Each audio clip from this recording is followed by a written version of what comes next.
A woman knocked on my door at midnight and said, "Marry me right now." I was sitting in my living room with a bottle of cheap scotch, and the lights turned off. The silence in the house was heavy. My wife had walked out 3 hours earlier after telling me she had been in love with her business partner for years. She didn't even pack a toothbrush. She just left the keys on the counter and drove away in a car I helped pay for. I felt like a ghost in my own home. Everything I had built for a decade was gone, in a single conversation. Then someone started pounding on my front door. It wasn't a normal knock. It was loud and rhythmic. I thought it was her coming back to grab her things, or maybe to tell me she made a mistake. I opened the door ready to be angry or pathetic or both. Instead, I saw a woman I had only seen in newspaper clippings. It was Clara Vance. She was the wife of the man my wife had just run off with. She looked like she had just stepped out of a boardroom even though it was nearly 1 in the morning. She didn't say hello. She didn't ask if she could come in. She just stood there on my porch and told me that our spouses had been funneling money out of her family textile business for 18 months. She said they had used my personal credit score and my dormant small business license to secure massive predatory loans to cover their tracks. I told her she was crazy. I told her I didn't know anything about textile manufacturing or business loans. Clara handed me a tablet. She showed me digital copies of documents with my signature on them. They looked perfect. My wife had access to everything. She knew my passwords and where I kept my social security card. They had turned me into a fall guy for a multi-million-dollar embezzlement scheme. If the banks called in those loans tomorrow, I would be bankrupt and likely facing a fraud investigation. Clara looked me right in the eyes. She told me she owned the majority stake in the parent company, but her husband had a ironclad prenuptial agreement that protected his shares unless he was convicted of a felony. She said she needed a legal partner she could trust implicitly to help her dissolve the holding company from the inside before the authorities caught wind of the fraud. She told me that if we were married, her lawyers could use spousal privilege laws to shield certain communications, and she could restructure my debt under her corporate umbrella immediately. She said, "If you say yes, we get married tomorrow morning at the courthouse. I will save your credit and I will help you bury them. If you say no, you can wait for the police to knock next week." I didn't even think about it. I didn't care about love or the sanctity of marriage anymore. My heart was already a pile of ash on the floor. I looked at this woman who was essentially a shark in a designer suit, and I said yes. We were at the courthouse at 8 a.m. By noon, I was legally married to a billionaire, and by 2 p.m., her legal team had filed an emergency injunction against my ex and her lover. The next 6 months were a blur of depositions and forensic accounting. My ex tried to call me a dozen times. She sent me emails crying about how she was manipulated and how she never meant for me to get hurt. I never replied. I just forwarded every single message to Clara's legal team. Watching the panic set in on their social media as their assets were frozen was the only thing that made me feel alive. They thought they were the protagonists of a grand romantic tragedy. They thought they were escaping into the sunset with a bag of stolen money. They didn't realize they had left behind 2 people with absolutely nothing left to lose. When the indictments finally came down, it wasn't even a fight. They had left a trail of digital breadcrumbs that a toddler could follow. Last night, Clara and I sat in her backyard. We still live in separate houses. Our marriage is a legal contract and nothing more. But we sat there and watched the news report about the sentencing. My ex got 5 years. Her partner got 8. Clara turned to me and asked if I wanted a divorce now that it was over. I looked at the garden and the quiet night. I realized I didn't want to go back to being the guy who got played. I told her we should stay married for a while longer. She just nodded and poured me another drink. The morning after the courthouse was the first time I really looked at the paperwork. We were in a black SUV parked outside a branch of a bank I'd never been allowed to enter before. My new wife was on the phone, her voice low and steady, dissecting someone's career on the other end. She hung up and handed me a folder. It was thick. In it were the loans my ex-wife, Sarah, had taken out using my name. $6 million.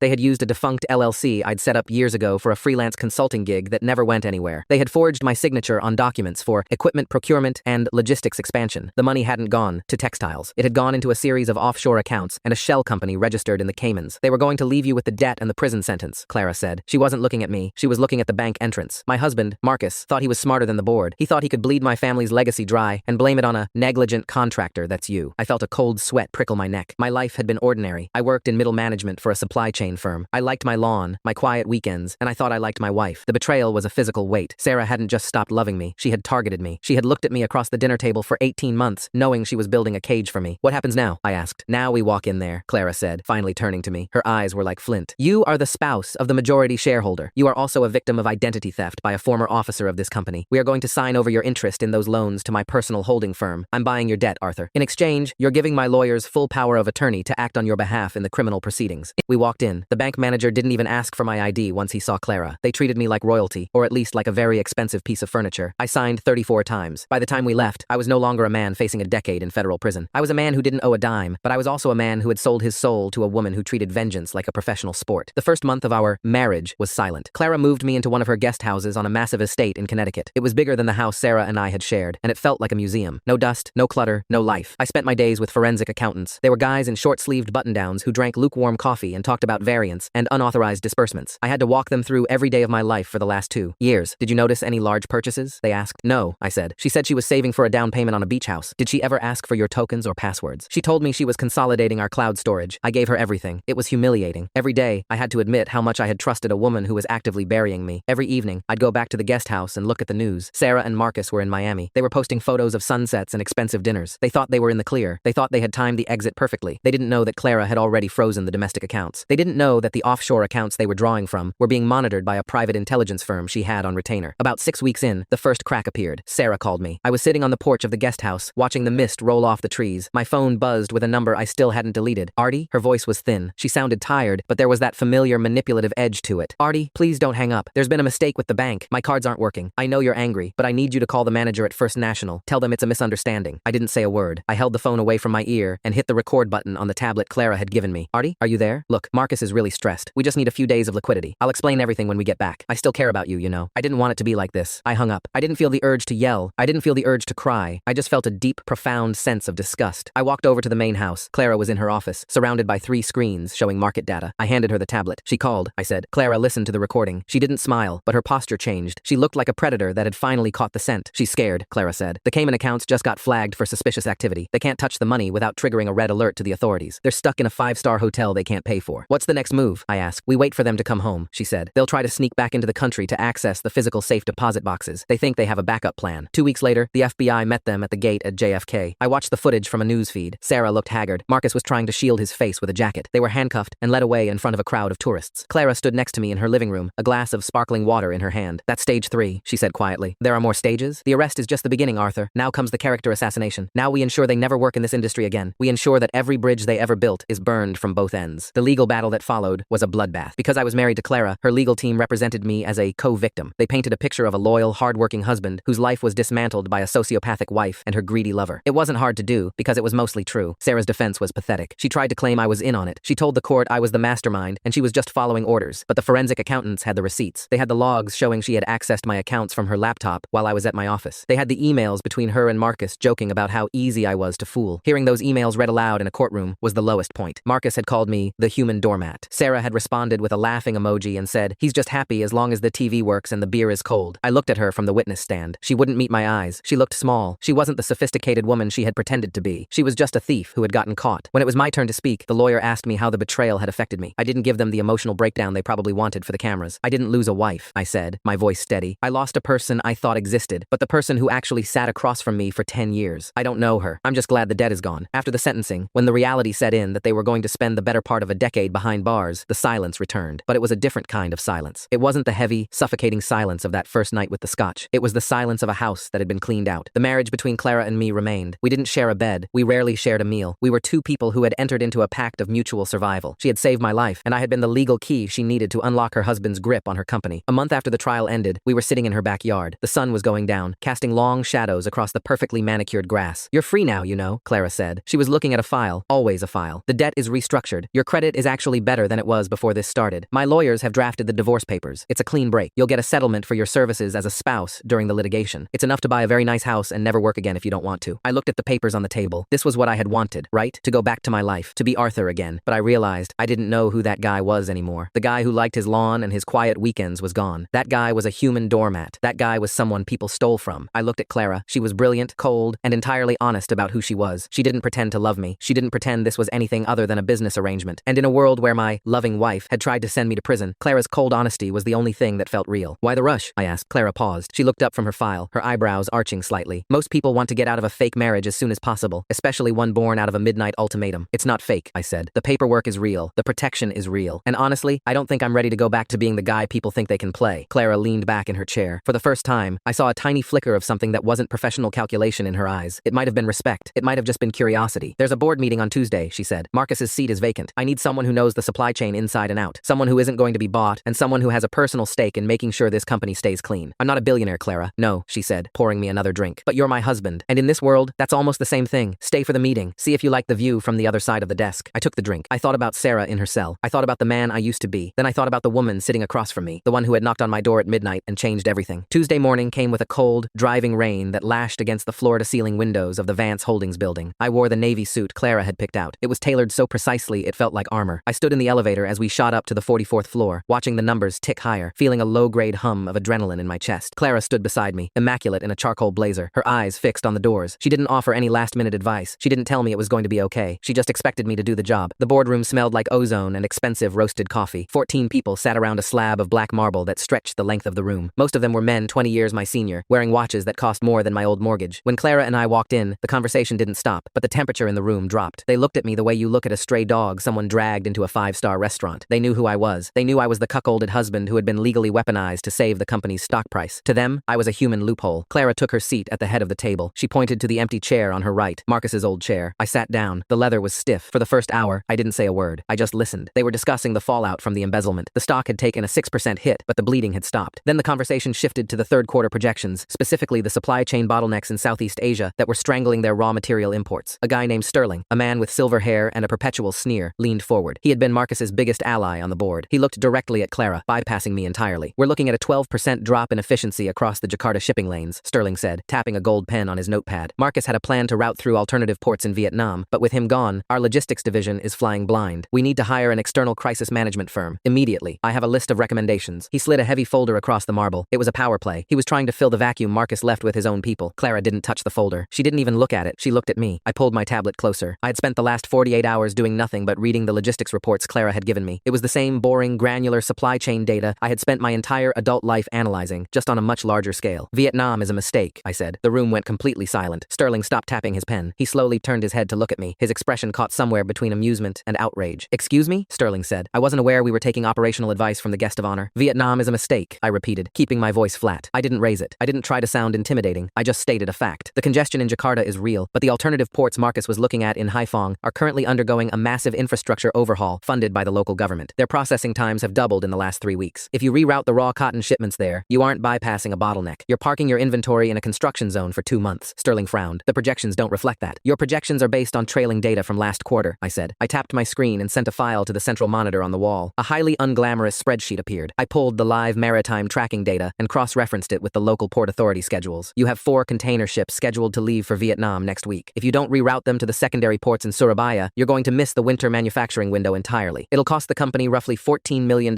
in delayed production. End. Nobody spoke. The men who had been staring at me with quiet contempt were now staring at the spreadsheet. They understood numbers. Sterling looked at the screen, his jaw tight. He knew I was right. He couldn't argue with the live data. He slowly pulled his folder of recommendations back across the table. Clara didn't smile. She didn't look triumphant. She simply turned the page on her agenda. Thank you, Arthur. Let's move the 4 ships to Surabaya by end of day. Next item. When the meeting ended, the board members filed out. A few of them gave me curt nods. It wasn't acceptance, but it was an acknowledgement that I wasn't just a piece of paper. I was a problem they hadn't planned for. We rode the elevator back down in silence. When the doors opened to the private garage, Clara finally looked at me. You didn't tell me you pulled the live tracking data, she said. You told me you needed someone who knows the supply chain, I said. I did my job. She stopped walking and looked at me for a long moment. It was the same calculating look she had given me on my front porch, but the edge was gone. Move out of the guest house, she said. There's a suite on the 3rd floor of the main house. It has a better office, and the Wi-Fi doesn't drop at midnight. I moved in that weekend. The suite was massive, all dark wood and floor-to-ceiling windows looking out over the estate. It felt strange sleeping under the same roof as Clara. We were married, but we operated more like roommates who were co-captains of a battleship. We had coffee in the kitchen at 6 in the morning, trading financial news. We had whiskey in the study at midnight, breaking down the day's skirmishes. As the months passed, my role at Vance Holdings solidified. I wasn't an executive on paper, but everyone in the building knew I was Clara's eyes and ears in the logistics department. I dug into the dirt of the company. I tracked every shipment, every invoice, every vendor contract, and that's when I found the ghost freight. It was a Tuesday night in November. The house was dead quiet. I was staring at a discrepancy report from the European distribution hub. It was a tiny anomaly, the kind of thing a tired auditor would chalk up to a clerical error and brush past. But I had spent 10 years working in middle management, where a 3% variance could get you fired. According to the manifests, Vance Holdings had shipped 200 containers of finished textiles to a warehouse in Rotterdam over the last year. But the warehouse inventory logs only showed 180 containers arriving. 20 containers had just vanished from the digital ledger between the port and the warehouse. I dug deeper. I pulled the transport invoices. The trucking company that moved the containers from the docks to the warehouse was a subsidiary of a holdings group based in Luxembourg. I printed the logs, grabbed my laptop, and walked down the hall to Clara's office. Her door was open. She was reading a brief by the light of a single desk lamp. We have a problem, I said, dropping the stack of papers on her desk. She didn't sigh or ask if it could wait until morning. She just picked up her reading glasses. Show me. I walked her through the numbers. I showed her the gap in the inventory and the invoices from the trucking company. Marcus was stealing money, I said, tapping the final page. But this isn't money. This is physical product. 20 shipping containers is an impossible amount of material to just lose. Someone is skimming off the top of the European distribution line. Clara stared at the documents. Her finger traced the name of the Luxembourg Holdings Group. This trucking company. Who authorized their contract? I pulled up the digital signature on my screen. Sterling. The silence in the office was heavy, but it wasn't the kind of silence I used to know in my old house. This was the silence before a bomb goes off. Sterling, Clara said quietly. He's been on the board for 15 years. He practically mentored Marcus. Marcus was sloppy, I said. He stole from domestic accounts. He left a digital trail. But this is clean. Sterling is using Vance Holdings infrastructure to run a black market shadow operation. He's skimming our textiles, probably selling them off book to unregulated manufacturers in Eastern Europe and and pocketing the cash entirely outside the U.S. tax system. Clara leaned back in her chair. She rubbed her temples. For a second, she looked exhausted. The betrayal from her husband was one thing. He was a fool. But Sterling was a fixture of her father's legacy. He was woven into the fabric of the company. If we take this to the authorities, the SEC will tear the company apart, Clara said. They won't just investigate Sterling. They'll audit the last 10 years of our European operations. The stock will plummet. The board will panic and force a sale to a private equity firm. The company will be gutted. So what do we do? I asked. Let him keep doing it? Clara dropped her hands. Her eyes locked onto mine. No, we cut out the cancer ourselves, but we need proof that ties Sterling directly to the off-book sales, not just an authorized contract. We need a smoking gun, and I can't look for it because he watches my every move. He doesn't watch me, I said. He thinks I'm just a numbers guy you keep around to annoy him. If you dig into his files and he catches you, he will destroy you, Arthur. He won't use lawyers. Men like Sterling use private security contractors. They arrange accidents. I've already been destroyed once, I said. I didn't much care for it. I'm not going to let it happen to you. It was the most honest thing I had said to her since the night we met. Clara didn't reply immediately. She just looked at me, really looked at me, as if assessing the structural integrity of a building. All right, she finally said. We bait the trap. The plan we came up with over the next 3 days was dangerous and incredibly stupid, which meant it was the only thing Sterling wouldn't see coming. I started leaving a trail. I intentionally logged into the European server networks from my office at the company headquarters, knowing the IT department flagged unusual cross-departmental access. I requested old routing schedules from the Rotterdam Port Authority. I made sure my digital footprints were visible to anyone who knew where to look, and Sterling, being a paranoid thief, was absolutely looking. A week later, he took the bait. I was working late, alone on the 44th floor. The building was empty except for the night security detail. My office door opened, and Sterling walked in. He closed the door behind him and locked it. He wasn't wearing his usual boardroom smile. He looked older, tighter. He walked over to my desk and stood there, looming over me. You're a very curious man, Arthur, Sterling said. His voice was soft, like sand grinding against glass. I pushed my chair back slowly, just doing my job, trying to find out why our European margins are bleeding. Some bleeding is natural, Sterling said. It's the cost of doing business in complex markets. A smart man understands that. A smart man doesn't ask questions about things that don't concern him. 20 missing containers concerns me, I said. It concerns Clara. Sterling laughed, a dry, harsh sound. Clara is a figurehead. She plays the ice queen, but she doesn't understand the realities of the global market. I built the European division. The margins I deliver keep this company afloat. If I take a little off the top to grease the wheels, it's my right. You're stealing, I said. I'm compensating myself for carrying the dead weight of this board, he corrected. He leaned down, placing both hands on my desk. I know what you are, Arthur. You're a mercenary. You married her for the protection. You stuck around for the money. I respect that. It's transactional. He reached into his jacket pocket and pulled out a thick, sealed envelope. He dropped it onto my keyboard. There's an account number in there, an offshore trust in Zurich. It has $2 million in it. It's yours. All you have to do is find a clerical error that explains the missing containers. You write a report, you close the file, and you walk away a very rich, very quiet man. I looked at the envelope. This was it. The bribe. The admission of guilt. And if I don't? I asked. Then I make a phone call, Sterling said coldly. And a team of very thorough individuals will discover that the cuckolded husband has been orchestrating the European theft himself as revenge against his billionaire wife. I'll bury you so deep, Arthur, the light won't reach you. I let a few seconds of silence stretch out. I looked at the envelope. I looked at Sterling. Then I reached into my own pocket and pulled out my phone. I tapped the screen once. The door connecting my office to the adjacent conference room clicked open. Clara walked in. She was accompanied by 2 men in dark suits. One of them was the head of corporate security. The other was a former federal prosecutor Clara had on permanent retainer. Sterling froze. The color drained from his face so fast he looked like a corpse. He stared at Clara, then looked back at me, the realization hitting him like a physical blow. You didn't really think the IT department flagged my searches without alerting the CEO, did you? I said, sliding the envelope back across the desk toward him. The room is wired, Sterling. High-definition audio and video. It streams directly to a secure server at the law firm. Clara walked over and stood next to my desk. She didn't look angry. She looked utterly bored, which I knew from experience was her most dangerous mood. You have 2 choices, Richard, Clara said, her voice echoing slightly in the quiet room. Door number 1. My lawyers hand this recording, along with Arthur's forensic report, over to the Department of Justice tomorrow morning. You spend the rest of your life in a federal penitentiary, and your family's assets are seized. Sterling swallowed hard. And door number 2? You sit down at this desk right now, Clara said, sliding a leather-bound folio toward him. You sign a full confession. You transfer your entire equity stake in Vance Holdings back to the company treasury at 0 cost. You resign from the board citing failing health, and you wire every cent you have in that Zurich account to a charity of my choosing. You walk out of this building with nothing but the clothes on your back, and you never set foot in this city again. Sterling looked at the folio. His hands were shaking. He had spent 15 years building a shadow empire, and it had been dismantled in 5 minutes by a woman he underestimated and a man he thought was a doormat. He didn't argue. He didn't threaten us. The fight was completely gone. He sat down heavily in the chair opposite my desk, took out his gold pen, and started signing. It took 20 minutes. When he was done, he stood up. He looked old, broken. He didn't say a word as the security men escorted him out of the office. When the door clicked shut, it was just Clara and me in the room. The silence returned, but it was a good silence. The air felt clean. Clara looked at the signed documents, then she looked at me. He offered you $2 million,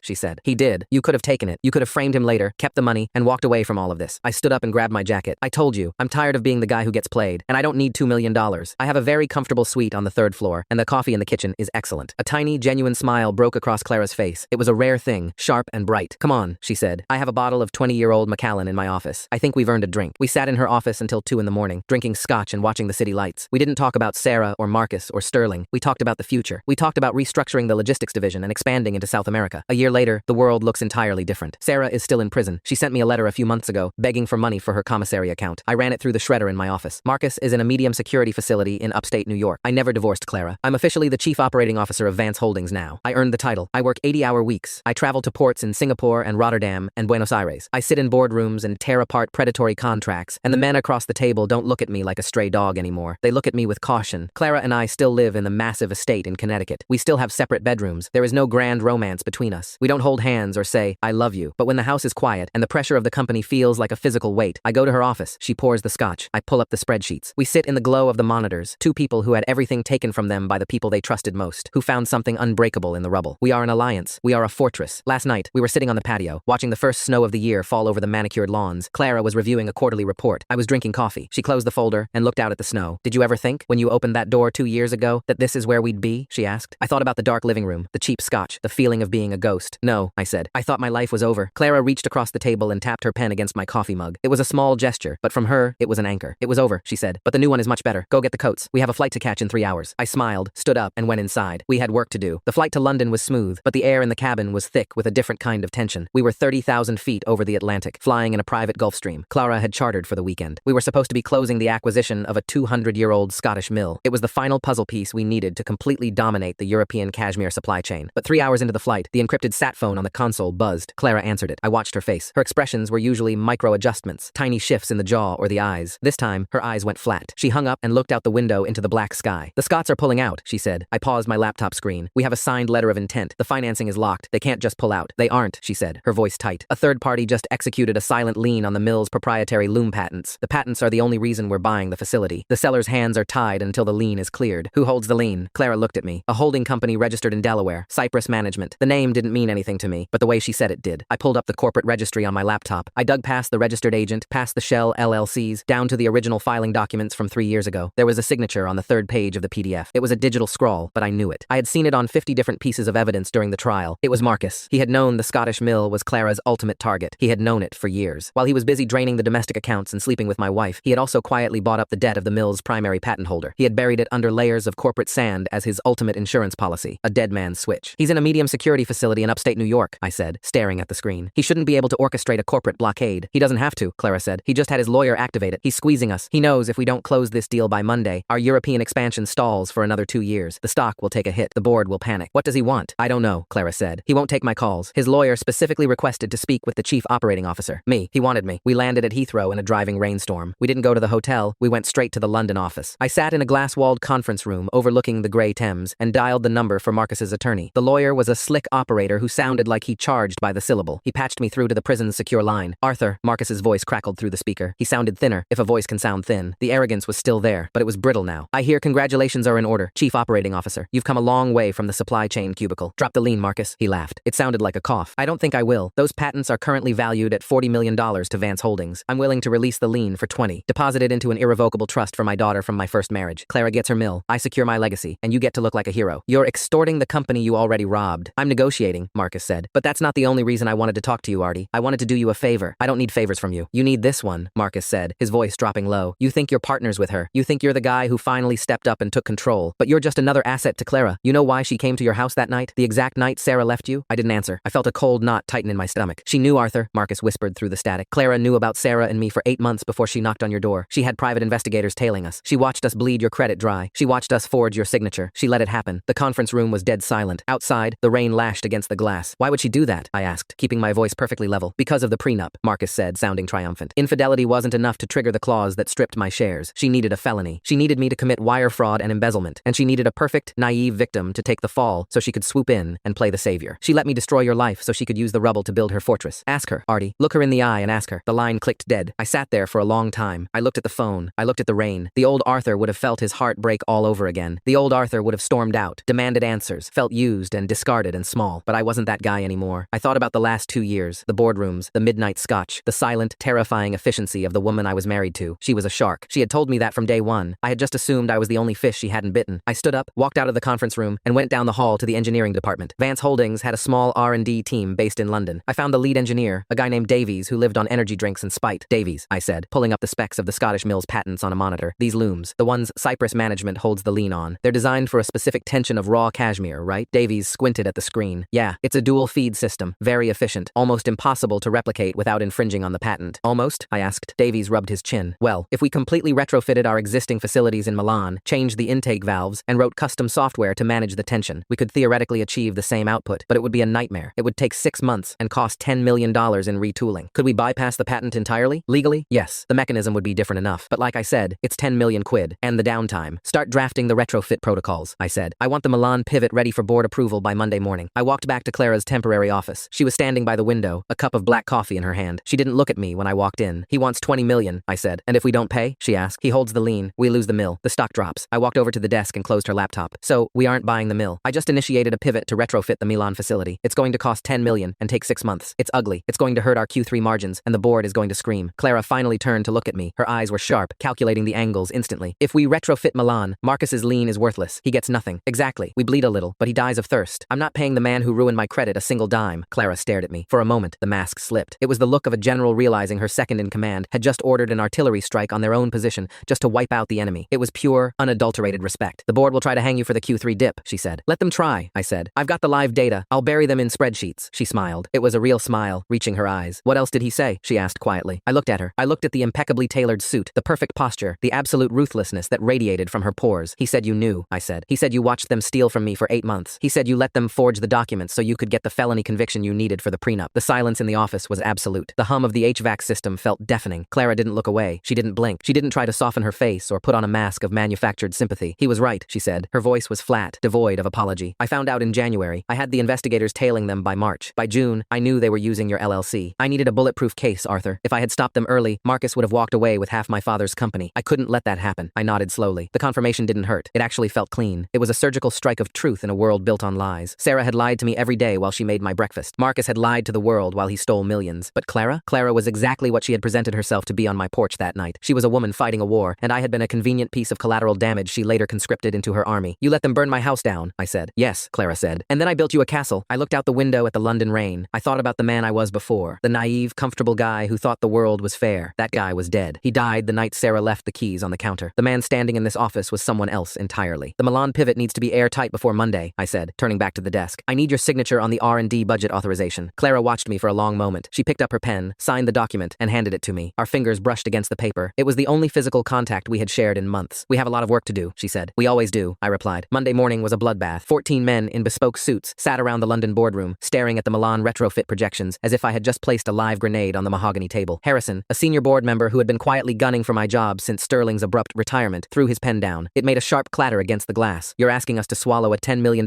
pill and tank our Q3 margins out of spite, Harrison said. His face flushed. We have the capital to pay the lien. 20 million is a rounding error for this acquisition. You pay the extortion, you get the Scottish mill, and we maintain our market share. This Milan pivot is a personal vendetta, masked as corporate strategy. I didn't look at Clara. She was sitting at the head of the table, perfectly still, letting me take the fire. This was the test. If I couldn't hold the room, I had no business being COO. I leaned forward and tapped my tablet, sending a new set of data to the monitors behind Harrison. 20 million is a rounding error today, I said, keeping my voice dead flat. But paying it establishes a precedent. It tells every hostile actor, every bitter ex-executive, and every predatory holding company that Vance Holdings negotiates with terrorists. The Scottish mill's patents expire in 48 months. Marcus knows this. If we pay him now, we are renting a temporary advantage. If we retrofit Milan, we own the infrastructure permanently. We bypass the patent entirely, and our production cost per unit drops by 14% over the next decade. Harrison opened his mouth to argue, but I cut him off. Furthermore, I said, my eyes locking onto his, Cyprus management isn't just Marcus. I spent the weekend pulling their shell filings. They're leveraged up to their necks with a private equity firm in Chicago. They used the lien on the Scottish mill as collateral for a short-term operating loan. If we don't buy that mill, the lien is worthless. Cyprus defaults on Wednesday. Marcus loses the 20 million, and the Chicago firm liquidates his remaining hidden assets to cover the spread. The room went completely silent. The men around the table weren't looking at the monitors anymore. They were looking at me. I'm not fighting a personal war, Harrison, I said. I'm executing a hostile financial takeover of an enemy combatant, and I'm using his own greed to fund it. Now, do we want to argue about Q3 margins, or do we want to vote on the Milan authorization? Nobody said a word about Q3 margins. The vote was unanimous. We walked out of the boardroom an hour later. The rain had finally stopped, leaving the London streets slick and gray. Clara walked beside me in silence until we reached the private elevator. The doors slid shut, sealing us in. You didn't tell me about the Chicago private equity firm, she said. You didn't ask. A slow, terrifying smile spread across Clara's face. It was the smile of a predator that had just watched its offspring take down its first kill. By Wednesday afternoon, Marcus's lawyer called my direct line. He didn't sound slick anymore. He sounded panicked. He offered to drop the lien for 5 million. I hung up on him. An hour later, he called back and offered to drop it for 1 million. I blocked the number. On Thursday, Cyprus management defaulted defaulted. The Chicago firm stripped Marcus of everything he had managed to hide from Clara's forensic accountants. The Scottish mill's seller, terrified by the sudden collapse of the lien holder, called us begging to renegotiate. We bought the mill for 20% less than our original offer, and the Milan retrofit went ahead anyway, doubling our European manufacturing capacity by the end of the year. It was a total, unmitigated slaughter, and it felt fantastic. 3 years have passed since the night Clara Vance knocked on my door. Sarah was released to a halfway house last month. I know this because the legal department flagged an email she tried to send to my old personal address. It was a long, rambling message about forgiveness and finding herself, and hoping we could get a cup of coffee. I didn't read past the second line. I forwarded it to security to ensure she couldn't access the building, and then I permanently deleted the account. I don't feel anger toward her anymore. I don't feel much of anything. She is just a bad investment I wrote off a long time ago. Marcus is still inside. Without the hidden funds to pay for premium legal representation, his appeals dried up. He spends his days in a cinderblock room, and I spend mine running a global empire. It's a Tuesday night. I'm sitting in my office on the 3rd floor of the Connecticut estate. The dark wood and the heavy silence are the same, but the ghost is gone. I am not a hollow man anymore. I am solid. I am heavily armored. The door to my suite opens without a knock. Clara walks in. She's wearing a silk robe over her clothes, carrying 2 heavy crystal glasses and a bottle of the 20-year-old Macallan. She sets them down on my desk, right on top of a stack of quarterly projections for our new South American logistics hub. She pours the scotch, exactly 2 fingers in each glass. She hands me one and takes the chair opposite my desk, pulling her legs up underneath her. It's the only place in the world she ever looks relaxed. The board approved the Buenos Aires expansion, she says, taking a sip. I know. I drafted the approval. We sit in the quiet room, the only light coming from the glow of my monitors and the desk lamp. We don't talk about love. We don't hold hands. We are bound by legal contracts, shared enemies, and a mutual understanding of exactly how cold the world can be. People look at us at galas and charity dinners and whisper. They think they know the story. They think I'm the lucky, submissive husband who married into money, or they think Clara is the tragic wife who settled for a safe, boring man after a fiery betrayal. Let them think it. The truth is much sharper, and it belongs only to us. You're working late again, Clara says, her eyes tracking the spreadsheets on my screen. The freight schedules out of Brazil are a mess. Someone has to fix them. She nods slowly. She sets her glass down and looks at me. Not through me, not past me, but directly at the man I have become. Did you ever think about what would have happened if you hadn't opened the door that night? She asks. I take a drink of the scotch. It burns going down. A clean, familiar heat. I think about the cheap bottle I had been holding in the dark. The pathetic, broken guy who thought his life was over because a woman who didn't respect him walked out. I probably would have drank myself to death on that sofa, I say honestly, or spent the next 10 years paying off Marcus's debt. I wouldn't have let you go to prison, she says quietly. It's the closest thing to an apology I will ever get from her about letting the fraud happen. I know, I say. And I do. Good. She picks up her glass and stands up. She walks toward the door, pausing with her hand on the frame. The estate is perfectly quiet around us. The fortress is secure. Fix the Brazil schedules by morning, Arthur. We have a board meeting at 9. The Brazil schedules were fixed by 11:45 p.m. The board approved the expansion the next morning without a single dissenting vote. For the next 8 months, Vance Holdings operated like a machine that had finally been oiled. We absorbed 2 more supply chain competitors. The stock climbed 18%. We were untouchable until a woman named Corinne Vance walked into the lobby of our headquarters on a Tuesday in October. Corinne was Marcus's daughter from his first marriage. She was 24, fresh out of an Ivy League law school, and carrying a leather briefcase that looked heavier than she was. I had never met her. I only knew her as the beneficiary of the irrevocable trust Marcus had tried to extort us for during the Scottish mill acquisition. Security stopped her at the front desk. The head of the detail called my office. She doesn't have an appointment, Mr. Vance, the guard said, his voice low. She says she has documents for the CEO. She's threatening to go to the Wall Street Journal if we throw her out. I didn't blink. Send her up to my office. Don't let her near the 44th floor. 10 minutes later, Corinne sat across from my desk. She had Marcus's eyes, pale, entitled, and entirely too confident. She didn't look at the office. She didn't look intimidated. She just snapped her briefcase open and pulled out a stack of paper held together by a heavy binder clip. My father is dying, she said. No introduction, no preamble. I leaned back in my chair. The prison medical ward is very well funded. If he has a condition, I'm sure they are managing it. He has stage 4 pancreatic cancer, Corinne said, her voice completely steady. He has maybe 3 months. He was diagnosed 6 weeks ago, and he has spent every day since then working with me to compile this. She pushed the stack of papers across my desk. I didn't touch it. What is it? I asked. It's a timeline, Corinne said, and a paper trail. It proves that Clara hired a private intelligence firm, Blackwood Security, in January of the year my father was indicted. It proves she received daily updates on his offshore transfers. It proves she knew about the fraudulent loans taken out in your name the day the paperwork was filed. She tapped the top page with a perfectly manicured fingernail. Clara didn't just fail to report a crime, Arthur. She actively allowed a multi-million-dollar fraud to occur so she could trigger a moral turpitude clause in a prenuptial agreement. It's willful negligence, breach of fiduciary duty to the shareholders, and conspiracy to commit wire fraud. If I take this to the SEC, they will freeze Clara's assets, subpoena your internal communications, and likely remove her as CEO. I looked at the girl. She was smart. She was angry. She thought she held the kill switch. Why bring it to me? I asked. Why not just take it to the SEC? Because my father doesn't want to die in a cinderblock room, she said, leaning forward. He wants a compassionate release. He wants to spend his last months in his house in the Hamptons, but the district attorney won't sign off on a medical furlough without the explicit support of the primary victims. That's you and Clara. He wants a letter of support, I said. He wants you to petition the governor, Corinne corrected. If you do, I burn this file. I sign a non-disclosure agreement. Vance Holdings keeps its stock price, Clara keeps her throne, and you keep playing the billionaire's husband. If you don't, I drop this on the desk of every financial reporter in Manhattan by 3 o'clock. I looked at the file. It was exactly what Marcus had told me on the phone in London. Clara had watched me burn, and now, Marcus had managed to weaponize that truth from his deathbed. Leave the file, I said. I'll speak with with Clara. You have 24 hours, Corrine said, standing up. My father is running out of time, and so are you. When she left, I didn't immediately go to Clara's office. I sat at my desk and opened the binder clip. Corrine wasn't bluffing. The invoices from Blackwood Security were there. The wire transfers from a Vance Holdings shell account to the PI firm were meticulously documented. There were redacted emails from the lead investigator to Clara, outlining exactly which bank branch Sarah and Marcus were standing in when they forged my signature. Clara had watched it all happen in real time. I read through the documents twice. I felt the old ghost of Arthur, the guy who liked his lawn, the guy who trusted people, stir in the back of my mind. He wanted to be angry. He wanted to feel betrayed all over again. But I looked at my hands resting on the mahogany desk. I looked at the tailored sleeve of my suit. I looked at the quarterly projections blinking quietly on my monitor. The man I was now didn't feel anger. He only felt a cold, mechanical assessment of leverage. I picked up the file, walked out of my office, and took the private elevator up to the 44th floor. Clara was on a video call with our Tokyo logistics team. I walked into her office, placed the file directly over her camera lens, and waited. She didn't flinch. She simply ended the call without a word and looked up at me. Marcus's daughter, I said. Clara opened the file. She read the first page, flipped to the invoices, and scanned the emails. Her face remained a perfect mask of porcelain and calculation. She closed the file and folded her hands over it. He's dying, I said. Pancreatic cancer. He wants a compassionate release. If we don't petition the governor on his behalf, she goes to the SEC. Clara looked out the window. The sky over the city was a bruised, heavy purple. Rain was coming. If this goes public, Clara said, her voice quiet, the board will panic. The stock will drop 20% in a week. The SEC will open a formal inquiry. I'll have to step down during the investigation. And if we sign the petition, he gets to die in a mansion, she said, the words tasting like ash. He gets to win. He gets to prove that he can still back me into a corner from a prison cell. She looked at me. For the second time in 3 years, I saw a crack in the armor. She was furious. Not at being caught, but at being outmaneuvered by a dead man walking. Draft the letter, Clara said, her voice dropping to a whisper. Call the legal department. Tell them we are supporting the medical furlough. We can't afford the SEC investigation right now. We're too exposed on the European acquisitions. I stood there. I didn't move toward the door. I didn't pull out my phone. No, I said. Clara's head snapped up. Her eyes narrowed. Excuse me? I said no. I'm not calling legal, and we aren't drafting a letter. Arthur, she said, her tone sharp, carrying the weight of the CEO title. This isn't a negotiation. The paper trail is real. She has the invoices. If she goes to the press, we lose the company. She has paper? I said, leaning over the desk until I was inches from her face. Paper is just paper, Clara. You taught me that. You taught me that a signature is only as powerful as the person enforcing it. I reached down and pulled the file out from under her hands. Marcus isn't trying to beat you, I said. He's trying to survive. But Corrine? Corrine is 24. She just passed the bar. She wants to be a hero for her father. But she's young, and she's holding a hand she doesn't know how to play. What are you going to do? Clara asked. I'm going to do my job, I said. I'm the chief operating officer. I handle the trash. I walked back down to my office. I closed the door and locked it. I didn't call our lawyers. I didn't call the PR team. I opened my laptop and started digging into Corrine Vance. She was smart, but she had lived her entire life on Marcus's dime. She went to an expensive prep school, an expensive college, and an expensive law school. But Marcus's assets had been frozen 3 years ago. The Zurich accounts were seized. The domestic accounts were drained. So how had she paid for her final 2 years of law school? How was she paying her rent in Manhattan right now? I spent 6 hours tracing the financial breadcrumbs. It wasn't hard. It was just tedious. Marcus was a creature of habit. He liked shell companies, and he liked the Cayman Islands. By 8 o'clock that night, I found it. It was a small consulting LLC registered in Delaware, entirely owned by Corrine Vance. The LLC had received 3 massive wire transfers over the last 24 months from a subsidiary of the very same private equity firm in Chicago that we had crushed during the Scottish Mill acquisition. Marcus hadn't just hidden money from us. He had hidden money from the federal government, and he had used his daughter as the mule to clean it. I printed the wire transfer logs. I put them in a clean manila folder. I picked up my phone and dialed the number Corrine had left on the visitor log. Hello? She answered. She sounded tired. Corrine, it's Arthur Vance. Meet me at the diner on 54th and Lexington in 20 minutes. Come alone. I hung up before she could respond. The diner smelled like burnt coffee and wet wool. It was raining outside, a steady, miserable drizzle. I sat in a back booth, drinking black coffee. Corrine walked in exactly 20 minutes later. She didn't have the leather briefcase this time. She just looked like a stressed kid in a trench coat. She sat down across from me. Did Clara sign the letter? I slid the manila folder across the sticky Formica table. Corrine opened it. I watched her eyes track down the columns of numbers. I watched the realization hit her. It was the same look Sterling had in my office. It was the look of someone stepping on a landmine and hearing the click. You received $600,000 in wire transfers from a known money laundering operation, I said, keeping my voice low so the waitress at the counter couldn't hear. You funneled it through a defunct consulting LLC to pay your tuition and your rent. That is federal tax evasion, wire fraud, and money laundering. As an officer of the court, you would be disbarred before you ever tried your first case. Corrine stared at the papers. Her hands started to shake. My father said that money was clean. He said it was an old investment payout. Your father is a liar, I said. He lied to Clara. He lied to me. He lied to you. He used you to hide his scraps, and now he's using you to try and blackmail the people who caught him. She looked up at me. The arrogance was entirely gone. She was terrified. If you take this to the FBI, I'll go to prison. Yes, I said. You will. You'll spend your 20s in a federal facility. You will lose your degree. You will lose your future, just like he tried to do to me. A tear leaked out of the corner of her eye. She wiped it away furiously. He's dying. I know, I said. And that is a tragedy, but it does not give him the right to drag you down with him, or us. I reached across the table and took the manila folder back. I placed it next to my coffee cup. Here is what is going to happen, Corrine. You are going to go back to your apartment. You are going to take the original Blackwood Security invoices, the emails, and every copy of the timeline you made, and you are going to burn them in your sink. You are never going to contact Vance Holdings again. You are never going to speak to the press. She swallowed hard. And the wire transfers? I keep this file, I said. I put it in a very dark, very secure safe. As long as I never see your name in the news, no one ever sees this file. You finish your career. You live your life. You let your father die quietly. He's going to be so angry, she whispered. Let him, I said. Anger doesn't change the locks on the doors. Go home, Karine. She stood up. She looked at me for a long moment, opened her mouth to say something, then closed it. She turned and walked out of the diner into the rain. I finished my coffee. I left a $20 bill on the table and walked out. It was past midnight when I got back to the estate in Connecticut. The house was dark, save for the lights on the third floor and the dim glow coming from Clara's study. I walked into the study. Clara was sitting in her leather armchair, a glass of scotch in her hand, staring unseeingly at the fireplace. She looked up when I entered. I didn't say anything. I walked over to the fireplace, tossed the manila folder with Karine's financial data onto the logs, and struck a match. I watched the paper catch fire. The edges curled and blackened, the numbers melting into ash. Clara watched the fire burn. Is it done? It's done, I said. She won't go to the press. The SEC won't be calling. Marcus is going to die in prison. Clara took a slow sip of her scotch. She looked at the ashes in the fireplace. Then she looked at me. What did you use? She asked. Leverage, I said simply. She was hiding money for him. I found it. I traded my silence for hers. The room was quiet. The only sound was the crackle of the dying fire. Clara stood up. She walked over to me. She was wearing a silk blouse and dark trousers, looking every bit the untouchable executive, but the distance between us felt different tonight. You didn't have to do that, she said. You could have let the board vote me out. You could have taken your settlement and walked away with clean hands. I let you burn, Arthur. I sat in this house and watched them forge your name. I looked down at her. Clean hands don't build empires, Clara. You told me that on day one. You needed a weapon. Now you have one. She reached out. It was a slow, deliberate movement. Her hand touched my chest, right over my tie. Her palm was warm against the cold silk. It was the most intimate gesture she had ever initiated. Marcus died on a Thursday at 4:15 inches the morning. The phone call came from the warden's office at the medical facility upstate. I was already awake, sitting in the kitchen of the estate with a cup of black coffee, reading the Asian market reports. My phone buzzed on the granite counter. I answered it, listened to the flat, bureaucratic voice of the night shift administrator, and said, "Thank you for notifying us." I hung up. I didn't feel a rush of victory. I didn't feel a sense of closure. I just felt the quiet hum of the refrigerator and the heat of the coffee mug against my palms. It was a logistical update. A liability had finally been zeroed out on the ledger. I walked upstairs to Clara's suite. I didn't knock. I opened the door and stepped into the dim light. She was awake, sitting up in bed with her tablet glowing on her lap. She looked up at me. "He's gone," I said. Clara set the tablet down on the nightstand. She didn't gasp. She didn't cover her mouth. She just looked at the wall opposite her bed for a long, silent minute. The man she had married, the man who had tried to steal her father's legacy, the man who had forced her to become a monster to defeat him, was dead in a prison bed. "Did they say who was with him?" she asked quietly. "Karine," I said. "She was there." Clara nodded slowly. "Good. She should have been." She pulled the covers back and swung her legs out of bed. "The market opens in 5 hours. When the news leaks, there will be a minor fluctuation. Harrison will try to use the volatility to push for a special dividend payout to the shareholders to stabilize confidence. We need to block it. I want that capital liquid for the South American expansion." That was the eulogy. We went to the office and worked a 14-hour day. We blocked Harrison's dividend push. The stock dipped 2 points in the morning when the obituary hit the financial wires, and it recovered 3 points by the closing bell. Marcus Vance was officially erased from the market. 2 days later, I saw Sarah. It wasn't a planned meeting. I was leaving a late lunch at a steakhouse in Midtown, walking toward the private garage where my driver was waiting. The November air was sharp, smelling of exhaust and roasted nuts from a street cart. She was standing near the entrance of the garage. She looked smaller than I remembered. She was wearing a beige trench coat that looked a few years out of style, and her hair was pulled back in a messy clip. The polish was gone. The sophisticated woman who used to drink expensive wine and laugh at my boring stories was nowhere to be found. She looked like exactly what she was, a convicted felon living in a halfway house, trying to figure out how to survive on minimum wage. She saw me and stepped into my path. "Artie," she said. Her voice was thin and shaky. I stopped. I didn't put my hands in my pockets. I didn't cross my arms. I just looked at her. "You didn't answer my email," she said, pulling the collar of her coat tighter against the wind. "I deleted it," I said. She flinched. It was a microscopic movement, but I caught it. "I know you hate me. I know I deserve it, but Marcus is dead. I saw it on the news.